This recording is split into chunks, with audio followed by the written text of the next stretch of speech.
చందమామ కథ. రాక్షసి గురువు. ఆనంద్కు ఎవరూ లేరు. వాడు రెడ్డిగారి ఇంట అన్ని పనులు చేసేవాడు. వాడికి పదాలు పాడడం అంటే చాలా ఇష్టం. పాడుకుంటూనే పనులన్నీ చేసేవాడు. రాత్రివేళ పశువుల కొట్టంలో గడ్డిపరుచుకొని పడుకున్నాక అర్ధరాత్రి దాకా పాడుకొని మరీ నిద్రపోయేవాడు. అయితే వాడి గొంతు చీలిన బొంగులాగా కర్ణ కఠోరంగా ఉండేది. వాడి పాట రెడ్డికి ఆయన భార్యకు ఎంతో బాధాకరంగా ఉండేది.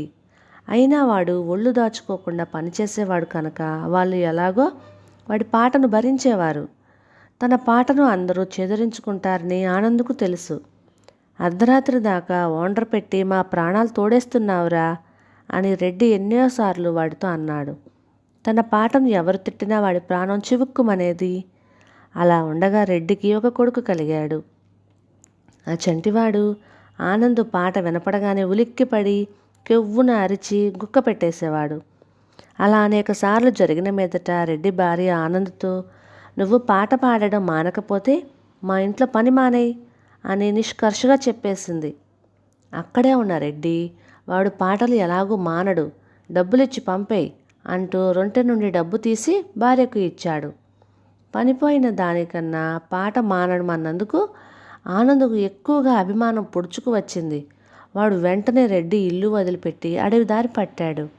చెట్లు, చేమలు, రాళ్ళు, రప్పలు, పక్షులు, జంతువులు సంగీతానికి తలలు ఊపుతాయని, కరుగుతాయని వాడు విని ఉన్నాడు.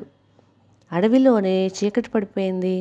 ఆకాశంలో నిండు చంద్రుడు, గాలి నిండా పూలవాసన. ఆనంద్ ప్రాణానికి వాతావరణం ఎంతో హాయిగా ఉంది. వాడు ఒక బండరాయి మీద నడుము వాల్చి చెట్ల సందుల నుంచి కనిపించే నక్షత్రాలను చూస్తూ ఉత్సాహంగా పాడసాగాడు. వాడు నిద్రపోయేదాకా అలా పాడటం సమీపంలో ఉంటున్న ఒక రాక్షసి విన్నది. ఆ రాక్షసికి పెళ్లి కావలసిన కూతురున్నది. ఆ పిల్ల రాక్షసి బొత్తిగా అనాకారి కావటాన దాన్ని ఎవరూ పెళ్ళాడటం లేదు. దాని తల్లికి ఇప్పుడు ఒక ఆలోచన వచ్చింది. ఆ పాడేవాడెవడో మహాశ్రవణానందంగా పాడుతున్నాడు. తన కూతురికి పాట నేర్పిస్తే పాట కోసం దాన్ని ఎవరైనా పెళ్ళాడుతారేమోనని ఆమెకు ఒక ఆలోచన కలిగి, నాట్యం నేర్చుకోవటానికి పిల్లది మరీ స్థూలకాయం అయిపోయింది కదా, అందుకని పాటే మంచిది అనుకున్నది. రాక్షసి ఆనందును నిద్రపోతున్నట్టుగానే తీసుకుపోయి తన గుహలో కూతురి ముందు పెట్టింది. మనిషి మాంసం నాకు అరగదు, వీన్ని ఎందుకు తెచ్చావు అన్నది గారాల కూతురు రాక్షసితో. తినటానికి కాదే వెర్రిమొహమా, వీడు గొప్ప సంగీత విద్వాంసుడు, నీకు పాటలు నేర్పిస్తాడు, నీ పాటలు విని నిన్ను పెళ్లి చేసుకుంటాడని జనాలు ఎగబడి వస్తారు అన్నది తల్లి రాక్షసి. ఆహా పెళ్ళి, ఓహో పెళ్ళి అంటూ సంతోషంతో పిల్ల రాక్షసి చిందులు వేసింది. ఈ కోలాహలానికి నిద్రలేచిన ఆనందుడు తల్లి రాక్షసిని పిల్ల రాక్షసిని చూసి కెవ్వుమన్నాడు. తల్లి రాక్షసి వాడితో, భయపడకు, అడవిలో అద్భుతమైన నీ పాట విన్నాను, నీలాంటి పాటగాడు మరొకడు ఉండడు, మా అమ్మాయికి ఆ పాటలు నేర్పి పుణ్యం కట్టుకో, నీ కష్టం ఉంచుకోనులే, సంచేడు బంగారం ఇస్తాను అన్నది. ఇంతకాలానికి తన పాటను మెచ్చుకునే వాళ్ళంటూ కనపడేసరికి ఆనందుడు పారవస్యం చెందాడు. మనుషులు పశువుల కన్నా హీనం, వాళ్ళకన్నా మీ రాక్షసులకే కళలంటే గౌరవం ఎక్కువ అన్నాడు వాడు రాక్షసిని మెచ్చుకొని. నువ్వు నీ ఇష్టం వచ్చినంత కాలం మాతోటే ఉండి మా అమ్మాయికి పాటలు నేర్పు, నీకు ఏ లోటు రాకుండా నేను చూస్తాను అన్నది రాక్షసి. ఆనందుడు అందుకు సంతోషంగా ఒప్పుకున్నాడు. తెల్లవార వస్తుండగా చూసి రాక్షసి తల్లి దాని కూతురు నిద్రకు ఉపక్రమించారు. ఆనందుడు అడవి అంతా తిరుగుతూ దొరికిన పళ్ళు తిని చీకటి పడిందాకా గడిపి గుహకు తిరిగి వచ్చాడు. అప్పుడే రాక్షసి తల్లి కూతురు నిద్రలేచారు. తన కూతుర్ని పాట నేర్చుకోమని చెప్పి తల్లి రాక్షసి అరణ్యంలో సంచారం చేయడానికి వెళ్ళింది. పిల్ల రాక్షసి భక్తిగా ఆనంద్ కాళ్ళు కళ్ళకద్దుకొని చర్మాల మీద పాట నేర్చుకోవడానికి కూర్చున్నది. ఆనంద్ దానికి ఒక పల్లవి చెప్పి అలా పాడమన్నాడు. అది పాడింది. కానీ అది వాడికి పాటలా వినిపించలేదు. కొండ మీద నుంచి బండరాలు దొర్లుతున్నట్లు, ఉరుములు ఉరిమినట్లుగా తోచి వాడికి చాలా బాధ కలిగింది. ఆపు, అంతలా గొంతు చించుకోకు, కాస్త చిన్నగా సన్నగా పాడు, అంటూ ఆనంద్ దానికి మళ్ళీ పాడి వినిపించాడు. పిల్ల రాక్షసి మరింత భీకరంగా పాడింది. అది పాడుతుంటే ఆనంద్కు కడుపులో కెలికినట్టయింది.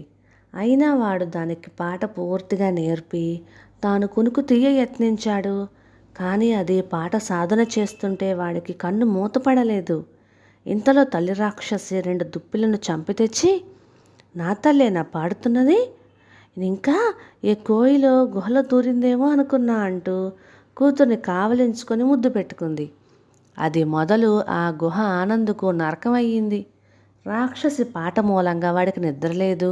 దాని గొంతు వినిపిస్తేనే వాడికి తేళ్ళు జెర్రులు పాకినట్టుండేది. ఒకసారి వాడు తెగించి తల్లి రాక్షసితో, మీ అమ్మాయి గొంతు బాగుండదు, దానికి సంగీతం నప్పదు అని చెప్పాడు. తల్లి రాక్షసి మండిపడి, ఒళ్ళు దగ్గర పెట్టుకుని మాట్లాడు గురు, అది నిన్ను మించిపోతుందని నీకు అసూయ అన్నది. ఆనంద్ మరి మాట్లాడలేదు.